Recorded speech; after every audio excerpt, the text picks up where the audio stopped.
communiqué c'est un texte bi nga xamante ni procureur def na ko. ñun li ñuy xaar mooy ce qui va être fait effectivement et puis li ñuy attirer attention wu nit ñi ci fan yii di ñëw fii ak ñetti fan dina am sortie bi ñu ci def benn pétition sax bi ñuy lancé. pour que mu bañ a am kumba am ndey kumba amul ndey. D'accord. c'est-à-dire DAGE foo ko gis muy exécuté am na ay ordonnateurs. ci biir communiqué wu procureur bi wax na ni. ñi ñu cité les 12. ñoom la ñuy entamer enquête mais képp ku laale képp ki nga xamante ni d'une manière ou d'une autre laale na ci mbir mi wala complice la wala bénéficier na ci dinañ la ci topp. et un ministre donc on a cité nommément un ministre également ci affaire bi comme le ministre Moustapha Diop quand même. oui mais au-delà de ça même les autres parce que li warut am mooy des enfants gâtés de la République. yow ministre nga parce que da nga jege président wala gorow président nga lu mel ni Cour des comptes mu def rapport bu amee nii solo nga koy kokkali di ko jéem a discréditer c'est ça qui n'est pas sérieux. D'accord. C'est ça qui n'est pas sérieux. Voilà donc loolu il faut veiller à ce que mu bañ a am ay agneau du sacrifice c'est-à-dire ay ñàkk ndey yi nga xamante ni ñoom la DAGE yi ils ont exécuté mais du ñu topp ba nu mu tuddati chaîne de responsabilité bi yëpp ñu situé ko loolu il faudra être très vigilant sur ça. pour ñun loolu mooy le prochain chantier du collectif Sunuy Milliards du Reste ci fan yii nii di ngeen gis jéego yuñ ci teg parce que milliards yi ku ko wannoon sax di nga ko gorki bu soobee yàlla. et vous pensez que ministre yi nga xamante ne xëy na laale nañ ci dinañ leen woo déglu leen wala ñu topp leen sachant que ñu ngi dem ci ay élections. loolu la ñu war a exiger bépp sénégalais bi nga xamante ni yaa ngi yeewoo Sénégal loolu nga war a exiger warul am kumba am ndey kumba amul ndey encore une fois ci ñi xam ni ministère yi di doxee man ça m'étonnerait que DAGE yi ñu épinglé yëpp ku ci nekk moom moo jug jël ay initiative bu boppam di ordonner ay dépenses loolu amul ñoom dañuy exécuter dañuy mettre en œuvre donc il faut que enquêtes yi ñu def ko ni mu gën a sérieux ni mu gën a impartial bu dee opposant dinañ ci gaaw lool dinañ ci sawar lool bu dee keneen ak keneen dinañ ci sawar bu dee sénégalais lambda dinañ ci sawar donc il faut que pour une fois quand même que la justice soit à la hauteur et malheureusement sénégalais ñu ci bëri dañ ci sceptique. alors ci wax nga ko ci ndorteel bi rapport bi génnee rek bari na ministre yoo xamante ne dañ doon def ay sorties di ŋàññ wala ñuy jéem a effriter un peu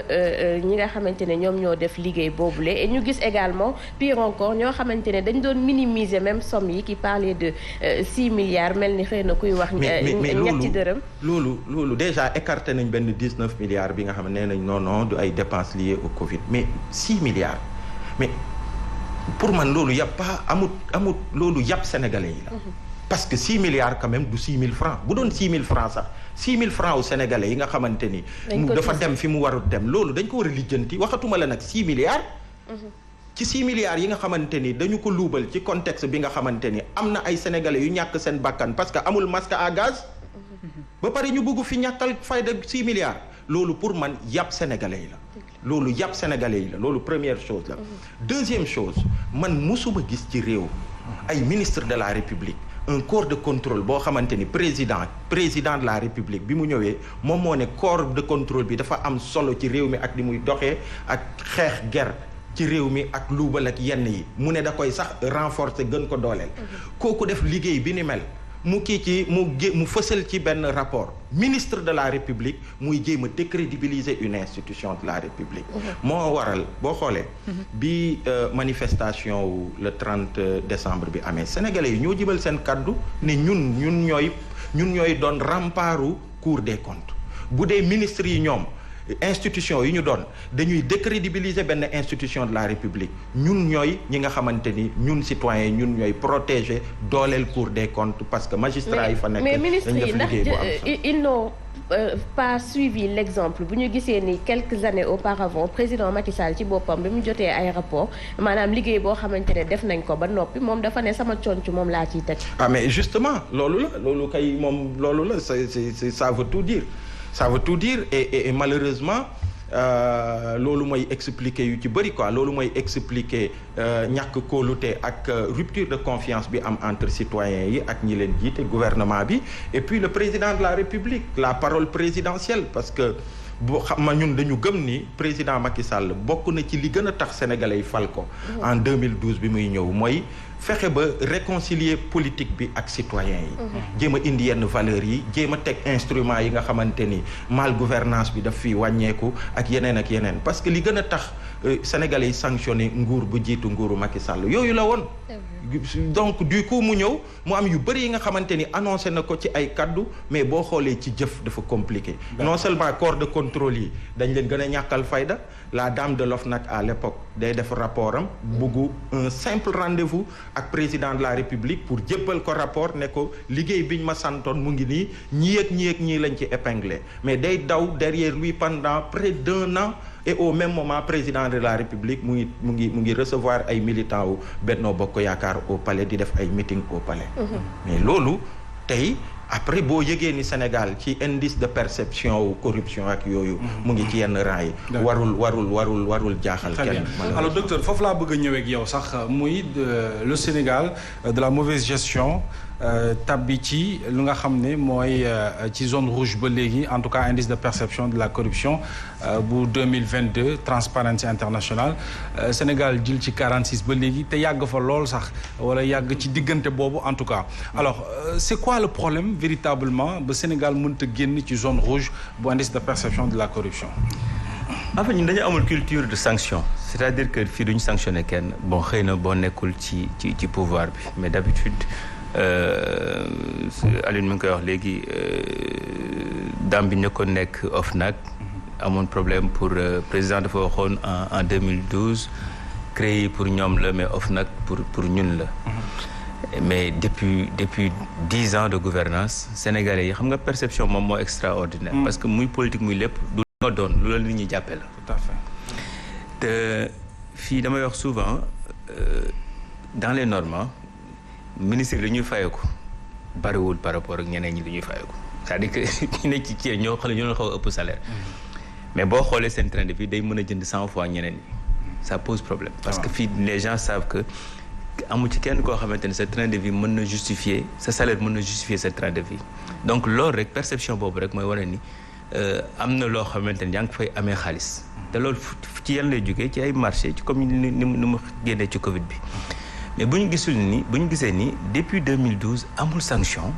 bu président sanctionné wul ñeneen dañuy jàpp ni tant que yaa ngi def li kii nekk ci nguur gi li mu bëgg amul benn problème et parfois moi je me pose toujours la question nañu xool organe de contrôle yooyu yëpp milliards yi ñu ci def seen budget te duñu épingler kenn regarde budget yi ñuy def ci kii yooyu yëpp te en fait c'est comme si ñoom duñu liggéey dara parce que doo gis ñu la diw jàpp nañ ko fii lañ ko toppee. est-ce que fësal nañu seen liggéey boo demee itam ñu ngi liggéey en interne. mais dama ne mais xam nga rapport yi à mais xam nga liggéey boo xamante ni nga liggéey ko. pendant 10 ans ñu lay jox budget pendant 10 ans man pour man su ma fa nekkoon 3 ans 4 ans ñu joxe budget ñu jox ñu budget ñu koy lekk di liggéey kenn topp ko man ma bàyyi parce que à un moment donné amul sens. regarde les milliards yi nga xamante ni moom la ñuy jàpp ne nit ñaa ngi koy détourner. ba pare nga bëgg a defaat des milliards sur des institutions des institutions de contrôle yoo xamante ni kenn du xool lu ñuy contrôle mais on perd 2 fois de 2 choses l'une ou que président parfois xam nga justice pouvoir la dafa am ñoo xamante ni seen rapport bu ñu paree rek waratuñu jaar sax ci ay procureur justice lañ ko war a déposer directement c'est-à-dire que warul jaar ci exécutif bi mu jaaraat ministère de la justice jaar ci procureur parce que ñun li fi nekk ñun ñoo ko bokk ñun ñëpp ay sénégalais lañu et je pense que boo créer ay corps de contrôle war nga leen di mën a faciliter parce que loolu tax nga am sa notation baax ñu xam ne yow mi kat protégé woo kenn te le président avait dit ça depuis 2012 je ne protégerai personne mais le problème est que mais mënuñoo ne 11 ans de gouvernance de Macky Sall tout est rose tout est nickel et donc loolu nag day tax nit ñi di gis ni am na ñoo xamante ni seen standing de vie dafa weesu dañuy dem ci ay parti politique wala ci ay meeting di joxe loo xamante ni du seen salaire à part de ce moment bu nekkul seen salaire te donnuñ ko seen ndey donnuñ ko seen baay mais fu ñu ko jëlee ci ay marché rek wala yu demee noonu maintenant yooyu nag mënoo fexe ba nit ñi seen bët du leen may ni kii li mu yor bokkul ak li muy liggéey mais boo sanctionné wul kenn yow yaa permettre ñeneen ñi. ñu jéem a wut parce que dañ naan que quelque part tant que maa ngi gagné fi ma nekk. du ma am benn problème. Et donc je pense que les gens ragalatuñu sax sanction yooyu parce que am na benn ministre boo xamante ni Cour des comptes demoon na seetu ko mu dàq leen. Alors ci loolu mal gouvernance nga may wax nii et pourtant le rapport de Mo Ibrahim a dit le contraire que le Sénégal vraiment ci lu ñu ko noté mooy lu jëm ci wàllu gouvernance am moom tubaarkàlla gongo na lépp gongo est-ce que du contradictoire un peu ci bu ñu nee ñu ngi ci zone rouge ci wàllu corruption. fii ci wet gi ñu ne Sénégal vraiment am na note bu baax ci wàllug bonne gouvernance c'est que bokkuñu ay indicateur moo Ibrahima moo xaw a gën a yaatu parfois dañ lay laaj ndax yow xam nga boo amee par exemple comme li xew ni nga am ay corps de contrôle ñoom dañu jàpp ni le fait que nga am corps de contrôle yi mais c'est une très bonne chose xëy na dañu war a dem ba ci finalité bi est-ce que ñooñu seen rapport fan lañ koy déposer est-ce que mi nga am sanction positive wala sanction négative mais yow bu ñu la laajee kii rek nga ne am naa lii Sénégal dafa mën di travailler ci yooyu ñun loolu c'est une très bonne chose parce que day tax suñu notation baax sur le plan international parce que loolu c'est très intéressant mais parfois mën nañ la lalal nga am kii yëpp quoi nga am instrument yëpp mais à la fin fi muy mujj finalité bi nga dul am par exemple boo amee ñu ne la yow est-ce que yaa ngi contrôler budget bi nga ne waaw am naa corps de contrôle gis nga ñi ñoo fa nekk c'est les seniors parce que li may wax souvent ce que les gens oublient magistrat Cour des comptes bokkul ak magistrat yi nekk tribunal pour nga nekk magistrat Cour des comptes il faut nga nekk un fonctionnaire de hiérarchie A1 def 5 ans dans l'administration un magistrat bu bëggee nekk Cour des comptes sax foo mu def 5 ans dans la magistrature pour mën a def concours pour nekk magistrat Cour des comptes ça veut dire que en fait dañoo jàpp nañ ci ñi gën a xarañ lañu ci administration ñi nga xamante ne par exemple dañoo liggéey ba yàgg ci administration ñoom ñooy dem nekki foofu. et pourtant on a jeté le discrédit ci seen liggéey par rapport ak rapport bi li mu wone. non xam nga li gën a ñaaw ci Sénégal que ne souvent sax politique moo leen animé voilà lu nekk dégg nañ ko ci en fait. li gën a ñaaw ci Sénégal léegi mooy attaqué ku mënta tontu. xam nga Cour des comptes mënuñoo tontu mais je ne peux pas comprendre par exemple la dame bi dirige affaire bi elle était la directrice du budget du Sénégal da nga koo xam. kan moo ko xam un rapport bu génn août bu doon am na politique fuite bi génn na bu yàgg août ba léegi kan moo yëgoon rapport bi ça veut dire que ni yooyu ku amul argument moo koy wax et le malheur est que bu ñu demee bay fragiliser institution yi bu ñu bañ ñeneen di leen fragiliser parce que état bi bu ko neexee mu fragiliser institution bu ko keneen defee mu ne waaw ñii ànduñu ak loolu le problème est que bu ñu nekkee ci réew bu organiser Cour des comptes dañ ko waroon permettre ba ay rapport am moo xamante ni bu ci paree rek parce que man li ma jaaxal ba léegi mooy waa Cour des comptes lu ñu def lan la ci policier mën a def man bu ñu demee dikk rapport yi dikk lan la ñuy def ci rapport yi j'ai du mal à comprendre après na procureur après dina expliquer mais un policier quand même loolu. alors ba tey ci côté transparence une gestion transparente yaa ngi ko doon di wax fan yee ci ginnaaw ñu gis nga tudd li jëm ci TER bi. par rapport ak rentabilité bi nga ne sera jamais rentable. di indi benn réplique ci ki nga xamante ne moo di le ministre Mansour Faye. par rapport ak gestion bi lan nga bëgg a wund foofu da nga jàpp ne peut-être y a des problèmes yoo xamante ne dañ ko nemmeeku ci ni ñu doon joxe marché bi voilà. non c'est que il faut que ñu xam ni man li may wax souvent rek mooy li ñu yor bariwul. nous sommes un pays pauvre très endetté. boo nekkee pays pauvre très endetté sa xaalis da nga koy sakkanal ma jox la benn exemple bu banal ci terre bi boru terre bi rek c'est 41 milliards minimum par an bor bi rek 7 heures nga koy jàppale 30 milliards nga koy jox 7 heures nga koy fay 30 milliards par an xam muy 71 milliards. boo defee calcul ñoom bopp man le calcul simple bi ma def mooy leur 17 millions boo ko divisé par le nombre de jours c'est 43 000 personnes par jour.